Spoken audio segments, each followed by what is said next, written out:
That I've been waiting for, because I've interviewed countless musicians over the years for my radio shows. I've never met this person here. I've admired his work going right back to the Moody Blues. He wrote the brilliant song Say You Don't Mind for Colin Blunstone.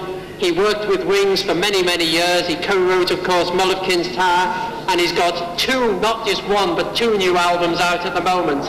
He's a remarkable musician, a remarkable man, Denny Laine.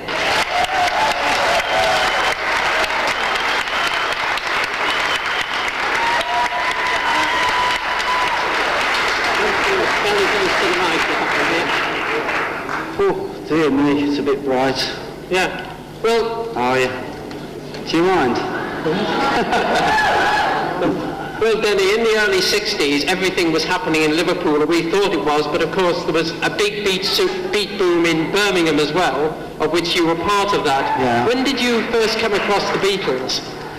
Well, we met the Beatles originally in Birmingham at a place called the Plaza Ballroom, and it was a revolving stage, and one group would do one bit and then the stage would turn around and pull all the leads out and everything. We met them there. Then when we moved to London, we got pally in the clubs. You know, it was the very, very early days, and of course nobody knew anybody else except within the group circle. So we started that way. And when you first heard them, how do you think they matched up to the Birmingham bands? Well, what am I supposed to say to that? I mean, the truth. The Beatles sounded a lot more original than the Birmingham bands. The Birmingham bands are good musicians, but I don't think they didn't feel like doing their own material in those days. They were copying everybody else just to get work. But the Beatles actually started writing a lot of their own stuff. That was the big, that was their big attraction, really. Did they ever pass any comments on the Moody Blues records?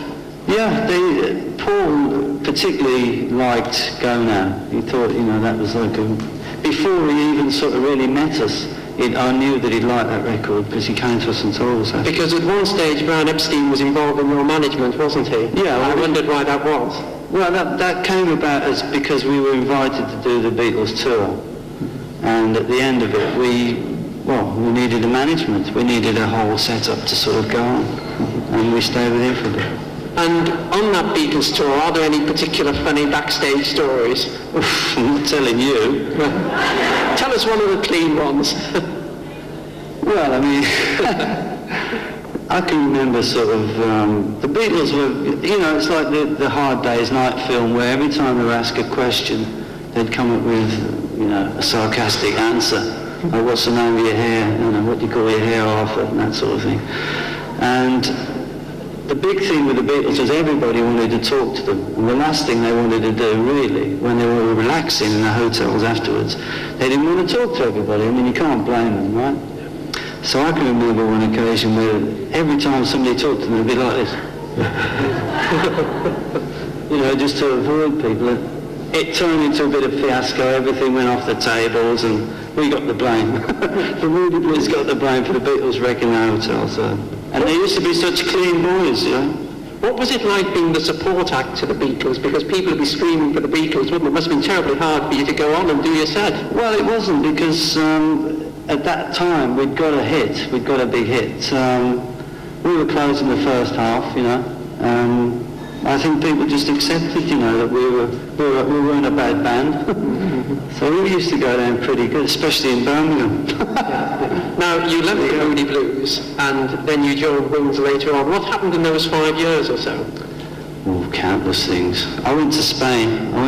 For about a year. I went to Canary Islands. I met a guy called Charlie Jackson, who supposedly was related to General Jackson, and he was a draft dodger. This is the time of the Vietnam War, right? And he took me around. He was studying flamenco guitar, and he took me around to meet all the flamenco people. And I just was so fascinated by that. I stayed for about 3 years. Came back to England and started again, Good morning, Concord. And how did you come to join Wings? Well, as a result of knowing Paul, let me think. I was living in somebody's office, I know that. I wasn't living anywhere permanently, and I was back in London. And I got a phone call to say, look, do you want to get a band together?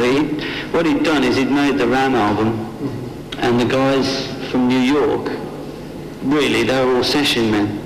And I don't think that would have worked for a permanent band. So he was really looking around for people, I suppose, who'd, done a fair amount in the business to get a band together with. Now, Denny, you're a brilliant guitarist. I mean, the new album that you've got out, we'll give it a plug here. The new album you got out is an instrumental album. Yeah. And I was just interested, you as a guitarist, such a fine guitarist. Shut up. Well, no. Flattery. Yeah. How actually would you rate Paul as a bass player? You've worked with lots of bass players. I'm interested in your opinion. Paul is a better bass player than a lot of people think, because he plays tunes, A lot of the Beatles stuff was based around the bass, because that gave it its simplicity, but its solid thing. He's a great bass player. There's no doubt about that. Are there any particularly good examples of his bass playing on record that you think are smashing?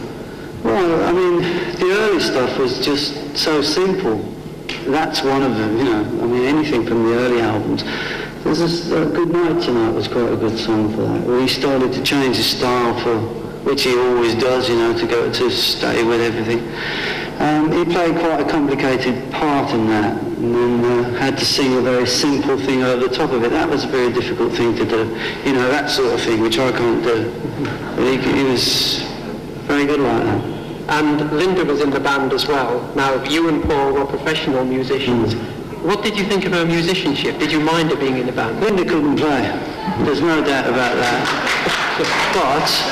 But the whole thing about it was that she was a good influence as far as, she's into music a hell of a lot.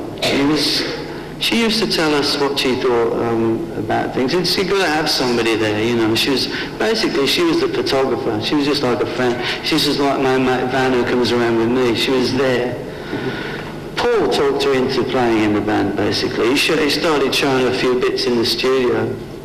And, I don't think originally there was any intention of her being in the band. I just think it came about that she started doing little bits in the studio, and then eventually, of course, she came in.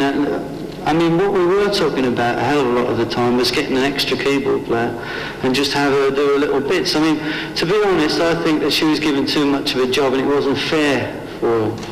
But she's all right, Linda. A lot of people got a lot of bad things to say about her, but I don't go along with that at all. She's all right. She's good to me anyway. Now, there was this remarkable tour you did, almost at the last minute, just going around universities, charging 50p a night, or what have you. Well, that's the only way you get your money in this business, I tell you.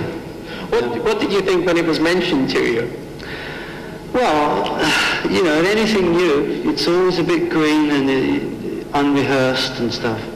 It was a good idea because universities have got a regular audience they live in, so you can go there and you're going to get a crowd. So we did that purely to get the band rehearsed. We were terrible to begin with.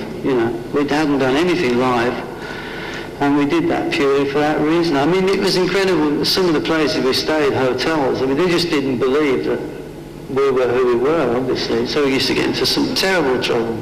You really set out on this tour not knowing which places you were going to? Well, we knew we were going to go to universities, yeah. Because we knew that, as I say, they were a set audience.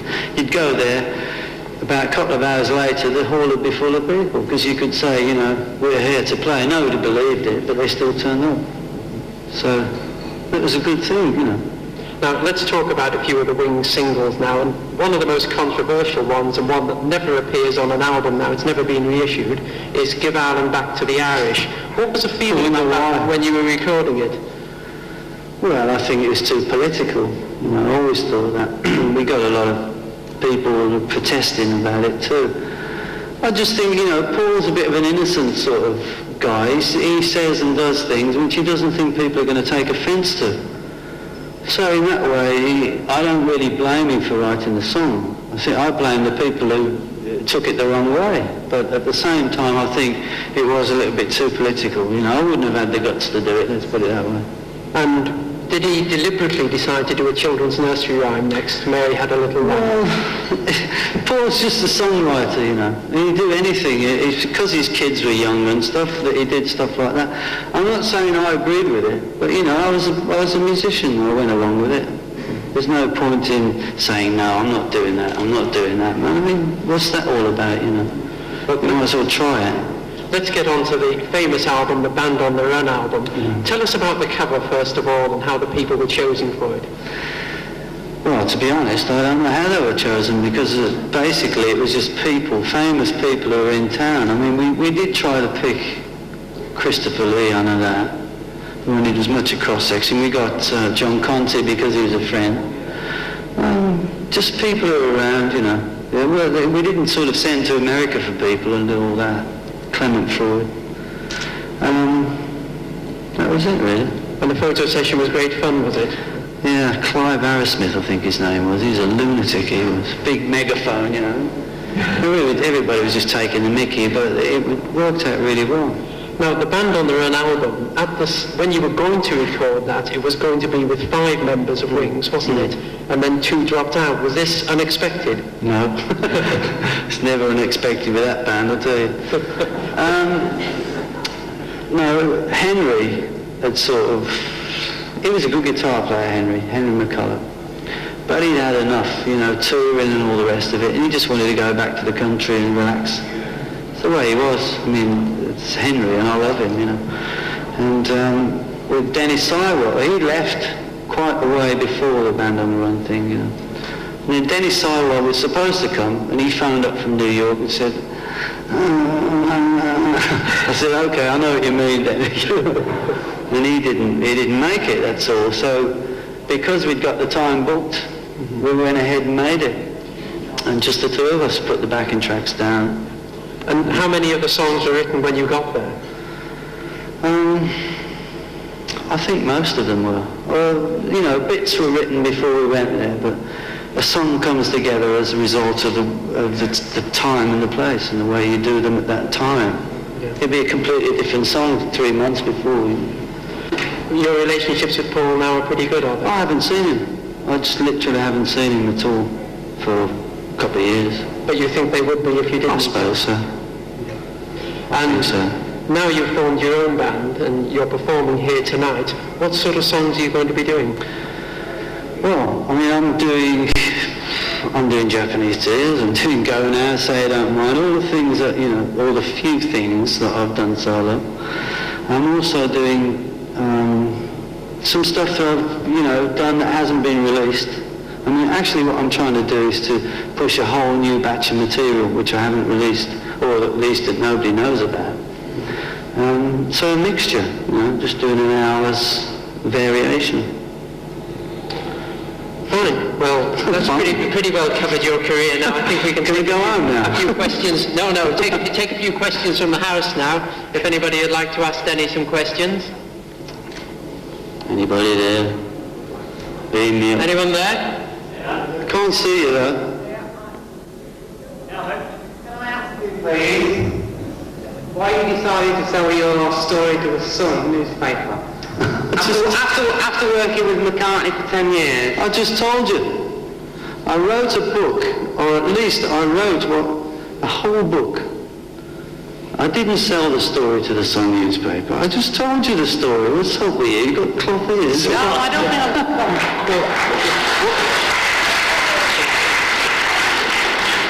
One of the famous... Do you want me to finish? Yes, because he didn't hear, obviously. Yes, I did hear. Did you? Well, and I think that after 10 years of making it with Wings, you obviously decided to make some money by selling your story to the Sun. No, dear. All right, listen.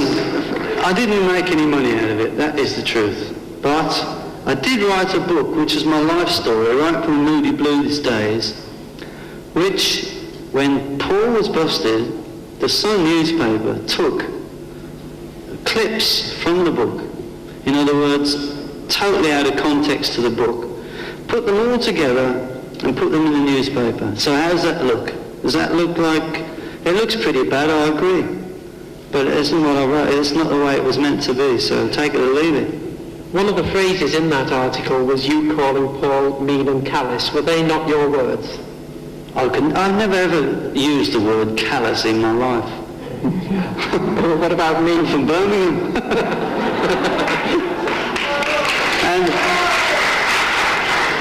and anyway, I don't think he's mean.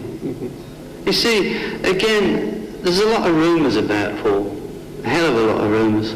And people sort of call him mean, and they call him callous, but I don't.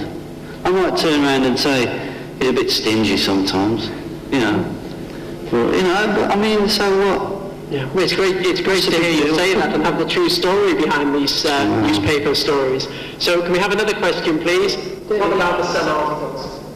Denny, can you tell us about your guitar and have you any tips for doing bar chords, which I'm finding impossible? I didn't hear the second half of that. I heard the Any guitar. tips for doing bar chords, which I'm finding impossible? Bar chords that you're finding impossible? All of them. Oh, you're joking. I mean, it's basically, I mean, it's the same as you get in any guitar book, you know. I mean, there might have been a couple of mistakes, and that's the same, but I mean, they just all the same chords as you find in any book, you know. I mean, mainly, the idea of the book was to sort of tell you how to start and to progress to the hardest possible chords, you know. They're starting with the most simple and going on to that. But I mean, if you start at the beginning and do it that way, you should be able to play those chords at the end of the day, you know. But really, you buy any guitar book and you're going to get the same formation, really. You've only got 5 fingers and that's the way it is, you know. Spencer Popolot, Denny, Yeah. I last saw you, I'm right here, Denny, when the Wings did their last concert at the Royal Court in November 79. Right. And I tried to get to you in the bar in the basement to ask this question. I've waited all this time, so I'm going to do it. I don't go into bars. Okay. Okay, what? American time. Yeah. I've got to ask, you, in a way you answer this question, Yeah. part of it. Yeah. This was McCartney's very big seller, especially in the UK. Mm-hmm. Now, how this guy hardly ever has a co-writer, Yeah. as you know. Mm-hmm. And your name is on the sheet music, on the record, etc. Now, 100%, what would you say your contribution to that record was, that song was? Well, as I tried to explain before, Paul came to me with an idea and a line, well, the king towers, he's holding his throne, see, the desires always of you, the king tower. That was it. So he wrote the catch, right? He wrote the main thing. Then we took a bottle of Famous Grouse whiskey and sat on the side of a hill and we wrote the rest of it. And as I say, when we put it to the Campbelltown Pipe Band, they contributed the final thing, which it wouldn't have happened, you know, with keyboards trying to simulate pipes. So it was really a combination of that. Okay, I do appreciate that. But of 100%, how much did you contribute? Out of 100? I don't know, about 30%. Now, this song has made a fortune. How much did you get? I didn't get a bean. So, how much did you get from the song? About 30%.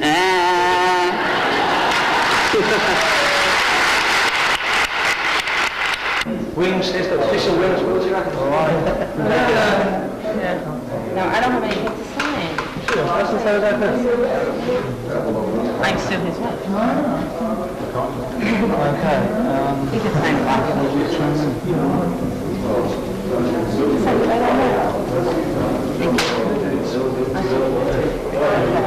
Okay, it is. And everything. Bloody hell, where'd you find that?